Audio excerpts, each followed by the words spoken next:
Genesis 21. God visited Sarah exactly as he said he would. God did to Sarah what he promised. Sarah became pregnant and gave Abraham a son in his old age, and at the very time God had said. Abraham named him Isaac. When his son was 8 days old, Abraham circumcised him just as God had commanded. Abraham was 100 years old when his son Isaac was born. Sarah said, God has blessed me with laughter, and all who get the news will laugh with me. She also said, whoever would have suggested to Abraham that Sarah would one day nurse a baby? Yet here I am. I've given the old man a son. The baby grew and was weaned. Abraham threw a big party on the day Isaac was weaned. One day Sarah saw the son that Hagar the Egyptian had borne to Abraham, poking fun at her son Isaac. She told Abraham, get rid of this slave woman and her son. No child of this slave is going to share inheritance with my son Isaac.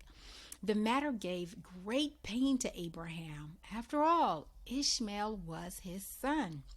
But God spoke to Abraham. Don't feel badly about the boy and your maid. Do whatever Sarah tells you. Your descendants will come through Isaac. Regarding your maid's son, be assured that I'll also develop a great nation from him. He's your son too. Abraham got up early the next morning, got some food together and a canteen of water for Hagar, put them on her back and sent her away with her child. She wandered off into the desert of Beersheba. When the water was gone, she left the child under a shrub and went off 50 yards or so. She said, I can't watch my son die. As she sat, she broke into sobs. Meanwhile, God heard the boy crying. The angel of God called from heaven to Hagar. What's wrong, Hagar? Don't be afraid. God has heard the boy and knows the fix he's in. Up now. Go get the boy. Hold him tight. I'm going to make of him a great nation. Just then, God opened her eyes. She looked. She saw a well of water. She went to it and filled her canteen and gave the boy a long, cool drink. God was on the boy's side as he grew up. He lived out in the desert and became a skilled archer. He lived in the Paran wilderness, and his mother got him a wife from Egypt. At about that same time, Abimelech and the captain of his troops, Phicol, spoke to Abraham, no matter what you do, God is on your side. So swear to me that you won't do anything underhanded to me or any of my family. For as long as you live here, swear that you'll treat me and my land as well as I've treated you. Abraham said, I swear it. At the same time, Abraham confronted Abimelech over the matter of a well of water that Abimelech's servants had taken.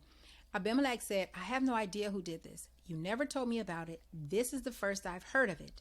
So the two of them made a covenant. Abraham took sheep and cattle and gave them to Abimelech. Abraham set aside 7 sheep from his flock. Abimelech said, what does this mean, these 7 sheep you've set aside?